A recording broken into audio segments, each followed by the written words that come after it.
Hello दोस्तों, जय श्री राम। कैसे दोस्तों? आपका मेरे चैनल सविता जीके स्टडी में हार्दिक हार्दिक स्वागत दोस्तों। तो दोस्तों, आज मैं लेकर आई हूँ बायोलॉजी से रिलेटेड क्वेश्चन आंसर, जो कि बहुत बहुत इम्पोर्टेंट है दोस्तों। ये क्वेश्चन आंसर दोस्तों सभी एग्जाम में पूछे जाते हैं, जैसे कि आईपीएस, यूपीएससी, आर्मी, पुलिस, पटवारी इत्यादि फील्डों में दोस्तों ये क्वेश्चन आंसर पूछे जाते हैं।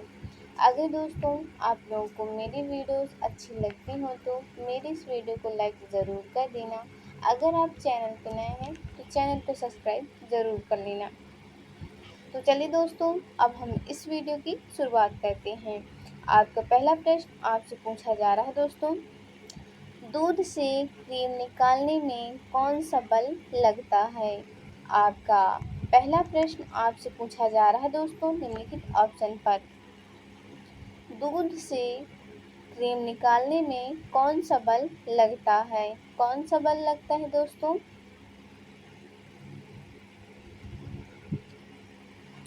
अपकेंद्रीय बल।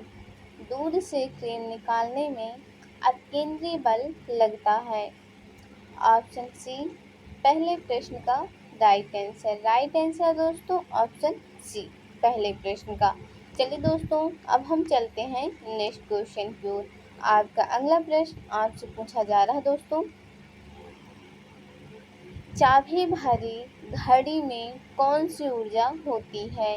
आपका दूसरा प्रश्न आपसे पूछा जा रहा है दोस्तों निम्नलिखित ऑप्शन पर।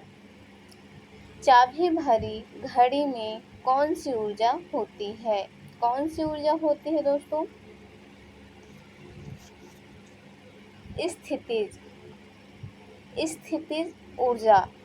चाबी भरी घड़ी में स्थितिज ऊर्जा होती है। ऑप्शन ए दूसरे प्रश्न का राइट आंसर। राइट आंसर दोस्तों ऑप्शन ए दूसरे प्रश्न का। चलिए दोस्तों, अब हम चलते हैं नेक्स्ट क्वेश्चन की ओर। आपका अगला प्रश्न आपसे पूछा जा रहा है दोस्तों, सूर्य की ऊर्जा उत्पन्न होती है। आपका तीसरा प्रश्न आपसे पूछा जा रहा है दोस्तों निम्नलिखित ऑप्शन पर। सूर्य की ऊर्जा उत्पन्न होती है। नाभिकीय संलयन द्वारा। सूर्य की ऊर्जा नाभिकीय संलयन द्वारा उत्पन्न होती है। ऑप्शन डी तीसरे प्रश्न का राइट आंसर। राइट आंसर दोस्तों ऑप्शन डी तीसरे प्रश्न का। चलिए दोस्तों, अब हम चलते हैं नेक्स्ट क्वेश्चन की ओर।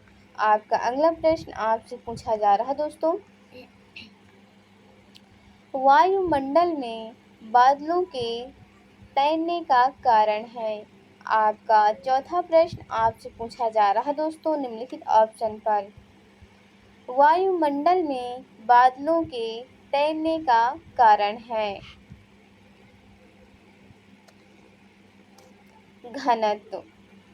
वायुमंडल में बादलों के तैरने का कारण घनत्व है।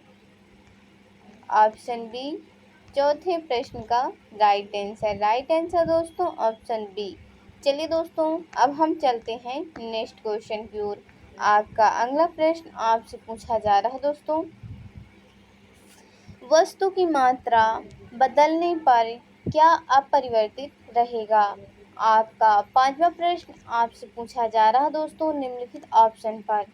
वस्तु की मात्रा बदलने पर क्या अपरिवर्तित रहेगा? घनत्व। वस्तु की मात्रा बदलने पर घनत्व अपरिवर्तित रहेगा। ऑप्शन बी पांचवें प्रश्न का राइट आंसर। राइट आंसर दोस्तों ऑप्शन बी पांचवें प्रश्न का। चलिए दोस्तों, अब हम चलते हैं नेक्स्ट क्वेश्चन की ओर। आपका अगला प्रश्न आपसे पूछा जा रहा है दोस्तों, जल में तैरना न्यूटन की गति के किस नियम के कारण संभव है? आपका छठवां प्रश्न आपसे पूछा जा रहा है दोस्तों निम्नलिखित ऑप्शन पर। जल में तैरना न्यूटन की गति के किस नियम के कारण संभव है? किस नियम के कारण संभव है दोस्तों? तृतीय नियम, जल में तैरना न्यूटन की गति तृतीय नियम के कारण संभव है। ऑप्शन सी 66वें प्रश्न का राइट आंसर। राइट आंसर दोस्तों ऑप्शन सी 66वें प्रश्न का। चलिए दोस्तों अब हम चलते हैं नेक्स्ट क्वेश्चन की ओर। आपका अगला प्रश्न आपसे पूछा जा रहा है दोस्तों, निम्नलिखित में से कौन सी राशि सदिश नहीं है। आपका 7वां प्रश्न आपसे पूछा जा रहा है दोस्तों निम्नलिखित ऑप्शन पर, निम्नलिखित में से कौन सी राशि सदिश नहीं है।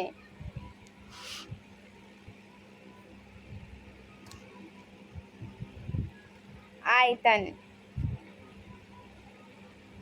आयतन राशि सदिश नहीं है।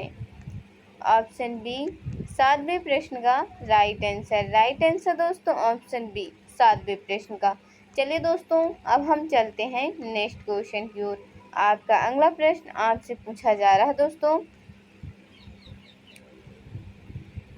एंगस्ट्रम क्या मापता है। आपका 8वां प्रश्न आपसे पूछा जा रहा है दोस्तों निम्नलिखित ऑप्शन पर, एंगस्ट्रम क्या मापता है। क्या मापता है दोस्तों।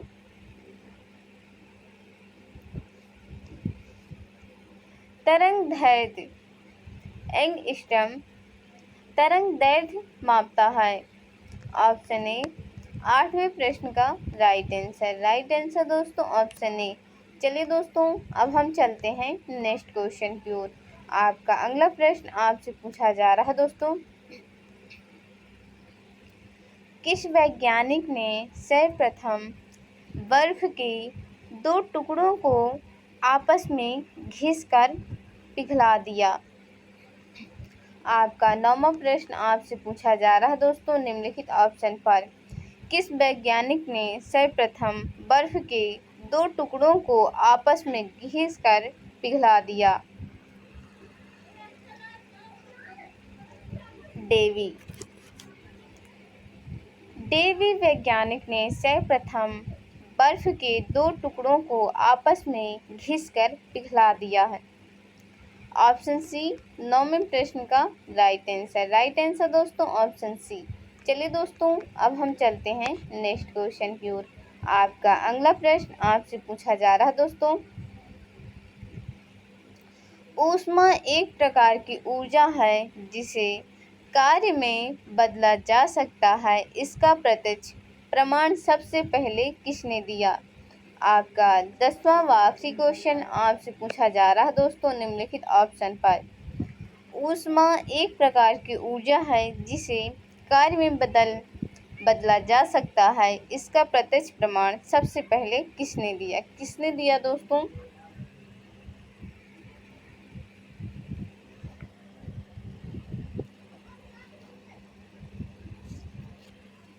रामफोर्ड ने।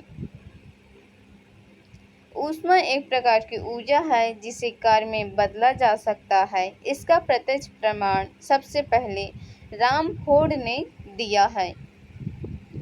ऑप्शन डी 10वें व आखिरी क्वेश्चन का राइट आंसर। राइट आंसर दोस्तों ऑप्शन डी। आशा करती हूँ दोस्तों आप लोगों को सभी क्वेश्चनों के राइट आंसर पता चल गए होंगे। अगर दोस्तों आप लोगों को मेरी वीडियो अच्छी लगी हो तो मेरे इस वीडियो को लाइक ज़रूर कर देना। अगर आप चैनल पर नए हैं तो चैनल को सब्सक्राइब ज़रूर कर लेना। और दोस्तों अगर मुझसे इस वीडियो में कोई भी गलती हुई हो तो मुझे क्षमा कर देना। तो दोस्तों आज की वीडियो में इतना ही। जय श्री राम। कल हम फिर मिलेंगे एक नई वीडियो के साथ, एक नया टॉपिक के साथ। जय श्री राम दोस्तों।